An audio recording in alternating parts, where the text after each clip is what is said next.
হযরত সাদ ইবনে আবি ওয়াক্কাস রাদিয়াল্লাহু তাআলা নদী পার হইতে হবে, 30,000 সৈনিক, নদীর উপরে কোনো পারাপারের যে ব্যবস্থা, কোনো ব্রিজ নাই, কালভার্ট নাই, এই জাতীয় কোনো কিছুই নাই। ও ভাই, ফেরিও নাই, খেওয়া নাই, কুদারা নাই, পার হওয়ার মতো কোনো ব্যবস্থা, পার হওয়ার মতো কোনো ব্যবস্থা নাই। তবে আমার আল্লাহ চাইলে ব্যবস্থা তখনও কয় না রে, আমার আল্লাহ চাইলে নৌকা লাগে না, লঞ্চ লাগে না, স্টিমার লাগে না, জাহাজ লাগে না, আমার ভাইয়েরা ব্রিজ লাগে না, ব্রিজ লাগে না। আমার আল্লাহ চাইলে আরো ব্যবস্থা আল্লাহর কাছে। আমার বন্ধুরা, যে সাদ ইবনে আবি ওয়াক্কাস রাদিয়াল্লাহু তাআলা আনহু এবার এখানে দাঁড়াইলেন, 30,000 সৈনিককে সামনে নিয়ে ঘোষণা দিলেন। কি ঘোষণা? ঘোষণা, আমি তো সব কাজ তোমাদের সাথে পরামর্শ করেই করে থাকি, তবে আজকে আমি একটি সিদ্ধান্ত নিতে চাই। এই সিদ্ধান্তটা জানানো হবে, কে কে পারবা তোমরা আমার সাথে একমত হইতে। কি সিদ্ধান্ত আপনার? ও সেনাপতি, বলেন আপনার কি সিদ্ধান্ত? হযরত সাদ ইবনে আবি ওয়াক্কাস রাদিয়াল্লাহু তাআলা আনহু বলেন, আমার সিদ্ধান্ত হলো যুদ্ধের ঘোড়াটা আমি এই দাজলা নদীর উপরে ছেড়ে দেব। কে কে পারবা আমার পিছনে পিছনে যুদ্ধের ঘোড়া নিয়ে এই খরস্রোতা দাজলা নদীতে তোমরা ঝাঁপ দিতে পারবে?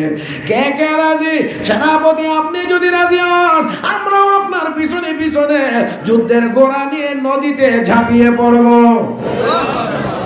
আমার ভাইরা, আমার বন্ধুরা, খেয়াল করবেন একটু ভালোভাবে। ঘোড়া পানির মধ্যে যদি নামায়া দেওয়া হয়, এই ঘোড়া পানির মধ্যে সাঁতার কাটবে, পানির মধ্যে সাঁতার কাটবে। ঘোড়া পানির মধ্যে সাঁতার কেটে কত দূর পর্যন্ত যাইতে পারবে? 30,000 সৈনিক বলছেন, আমরাও আপনার সাথে নদীতে ঝাঁপ দেওয়ার জন্য প্রস্তুত, নদীতে ঝাঁপ দেওয়ার জন্য প্রস্তুত। হযরত সাদ ইবনে আবি ওয়াক্কাস রাদিয়াল্লাহু তাআলা আনহু এবার আল্লাহর দরবারে কান্নাকাটি শুরু করে দিলেন, সবাইকে নিয়ে দোয়া করলেন, ও মালিক, নদী পার হওয়ার মতো কোনো ব্যবস্থা আমাদের কাছে, নদী পার হওয়ার মতো কোনো শক্তি সামর্থ্য আমাদের কাছে। আল্লাহ, তুমি চাইলে পার করাইতে। মাশাআল্লাহ, এই জায়গাটি একটু যদি বলেন তাহলে আমি মনে করি যে আপনারা মনোযোগ সহকারে শুনতেছেন। আল্লাহ, তুমি চাইলে নদী পার করাইতে। ও ভাই, সাদ ইবনে আবি ওয়াক্কাস রাদিয়াল্লাহু তাআলা আনহু আশারায়ে মুবাশশারা 10 জন সাহাবীর একজন সাদ ইবনে আবি ওয়াক্কাস উহুদের যুদ্ধে আমার আপনার নবীর পক্ষ হইয়া কাফের বেঈমানদের মোকাবেলায় উনি একা 1000 তীর নিক্ষেপ করেছেন। 1000 তীর। আল্লাহর নবীর কানে যখন আওয়াজ গেছে, নবী হযরত সাদ ইবনে আবি ওয়াক্কাসকে ডেকে কাছে নিলেন, নিয়ে বলেন, রে সাদ, দুনিয়ার সব মানুষেরা তাদের মা বাবাকে আমি নবীর কদমে কোরবানি দেয়, কিন্তু তুই আর জিহাদের ময়দানে আমার পক্ষ হয়ে যে বীরত্ব দেখাইলে, এই জন্য আমি বিশ্ব নবী আমার মা বাবাকে তোর কদমে কোরবানি দিলাম। হে মুসলমান, সে সাদ ইবনে আবি ওয়াক্কাস রাদিয়াল্লাহু তাআলা আনহু দোয়া করতে লাগলেন, আল্লাহর দরবারে কান্দেন, চোখের পানি ছেড়ে আওয়াজ করে বলেন, মুসলমান, সাহায্য কে করবেন আমাদেরকে? ইয়া আইয়ুহাল্লাযীনা আমানু ইসতাঈনু বিস-সাবরি ওয়াস-সালাহ ইন্নাল্লাহা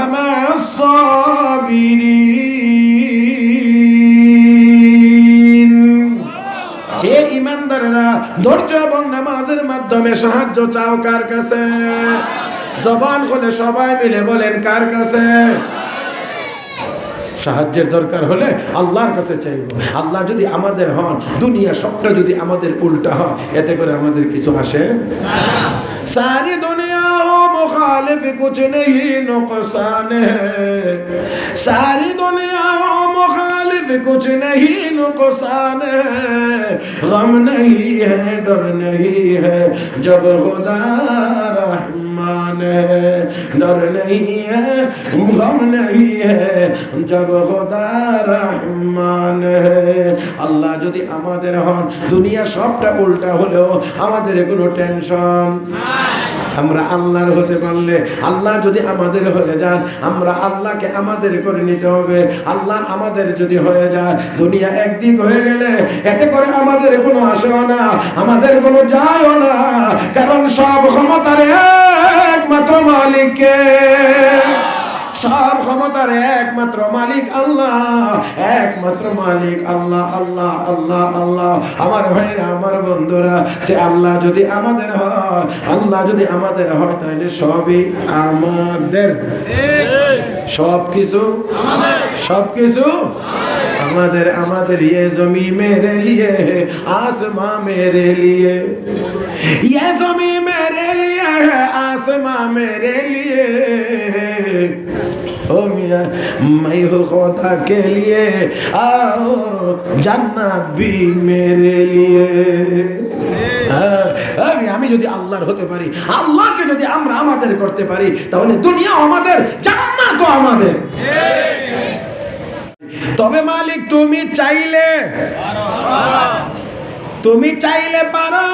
আল্লাহ রাব্বুল আলামিনের পক্ষ থেকে ইলহাম হয়েছে, টেনশনের কোনো কারণ নাই, যুদ্ধের ঘোড়া নিয়ে নেমে যাও। ও মুসলমান, সেনাপতি আগে, সৈনিকরা পিছনে, যুদ্ধের ঘোড়া নিয়ে রাতের অন্ধকারে দাজলা নদীতে যখন ছেড়ে দিয়েছে, সাহাবায়ে কেরাম বলেন আমরা অনুভব করতে লাগলাম আমাদের এই ঘোড়াগুলো পানিতে সাঁতার কাটে না, আমাদের ঘোড়াগুলো যেন ওই শক্ত পাকা রাস্তা তার উপর দিয়ে দৌড়াইতে আসে। আমার ভাইরা, আমার বন্ধুরা, আমার আল্লাহ চাইলে অসম্ভব না সম্ভব? সেই আল্লাহ চাইলে নবীর সাহাবী হযরত সাদ ইবনে আবি ওয়াক্কাসের নেতৃত্বে আল্লাহর রাস্তায় জিহাদকারী মুজাহিদিনদের দলের ঘোড়াটাকে দৌড়ানোর জন্য আল্লাহ কি ওই সময়ে ওই দাজলার বুকে কি এই আইসবার্গের ব্যবস্থা করে দিতে পারেন কি পারেন না?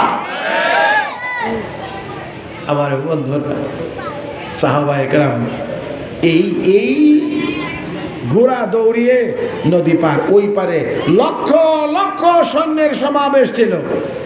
যখন দেখছে মুসলমানেরা যুদ্ধের ঘোড়া পানির উপর দিয়ে দৌড়াইয়া আসতেছে, এমনি একজন আরেকজন রেখো তাড়াতাড়ি ভাগ, তাড়াতাড়ি ভাগ, পলায়ন কর, দৌড় দে, জান বাঁচা। এটি কোনো মানুষ না, হয়তো কোনো দেব দানব হবে, জলে বসবাসকারী কোনো দানব হবে, দৈত্য হবে, এদের মোকাবেলা করা সম্ভব না। মুসলমান নদী পার হইতে হইতে রব্বে কারীম তাদের গলায় বিজয়ের মালা পরাইয়া দিয়েছে। আল্লাহ যে বলছেন ওয়ালা তাহিনু ওয়ালা তাহজানু ওয়া আনতুমুল আ'লাউনা ইন কুনতুম মুমিনিন। হে মুসলমান, আল্লাহ বলেন ইমানদার হয়ে গেলে তোমাদের কোনো ডর নাই, কোনো ভয় নাই। তাহলে বোঝা গেল এটা শুধু ইমানদার না, আমরা তো ইমানদার আছি, মানে ইন কুনতুম মুমিনিনাল কামিলিন, পরিপূর্ণ ইমানদার যদি হয়ে যাও তাহলে তোমাদের কোনো ডর নাই, কোনো ভয়।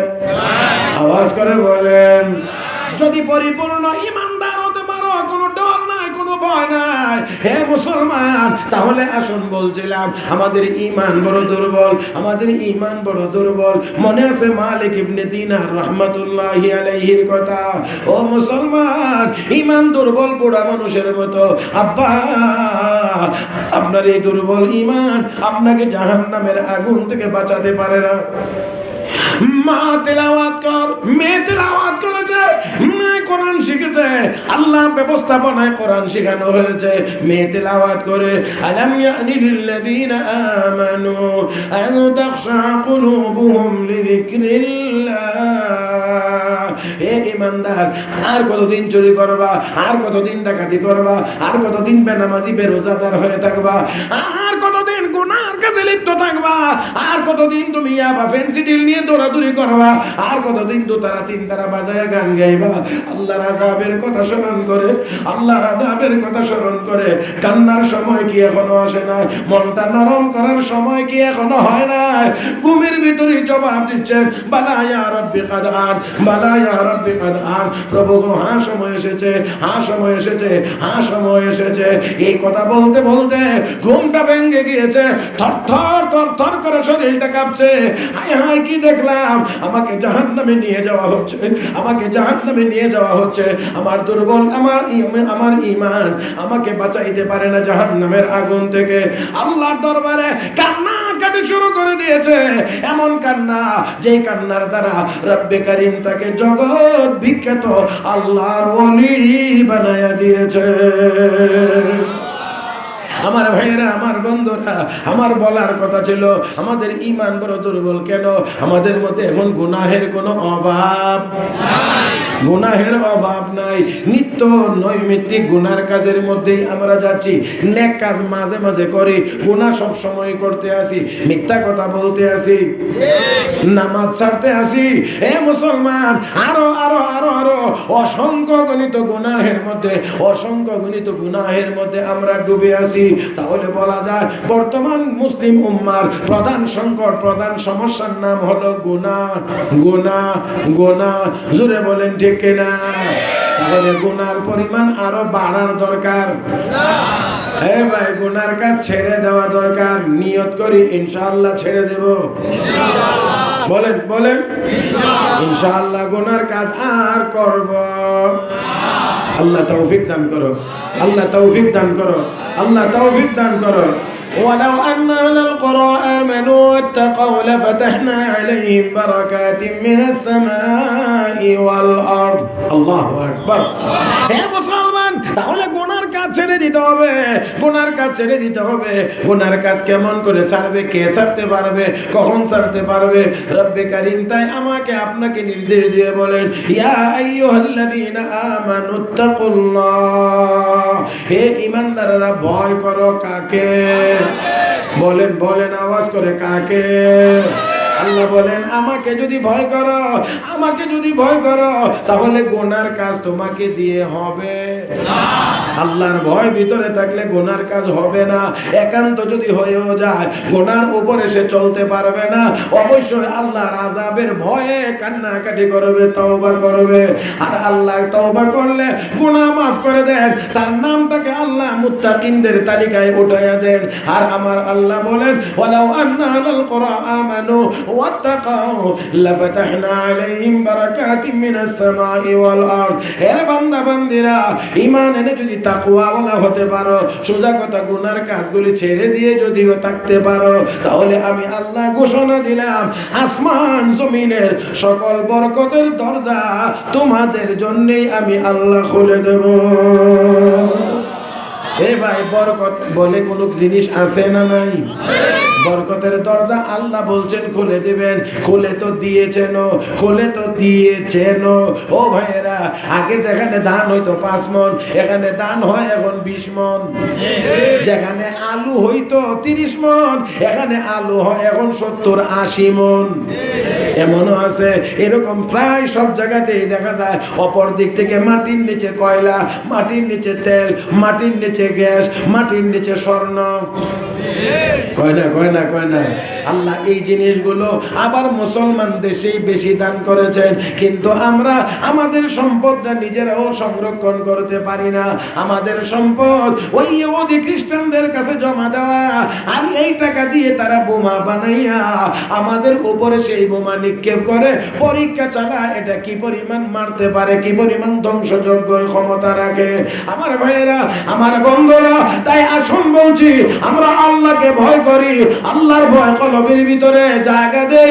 আল্লাহর আযাবের কথা যদি আমরা স্মরণ করি, আল্লাহর ভয় যদি আমাদের ভিতরে এসে যায়, গুনার কাজ সম্ভব হবে না। আর গুনাহ যদি আমরা ছেড়ে দিতে পারি, 200 কোটি মুসলমান একবার আল্লাহু আকবার বললে এই জালেম, এই ফেরাউনের আস্তানা আর দুনিয়াতে বহাল থাকতে পারে না।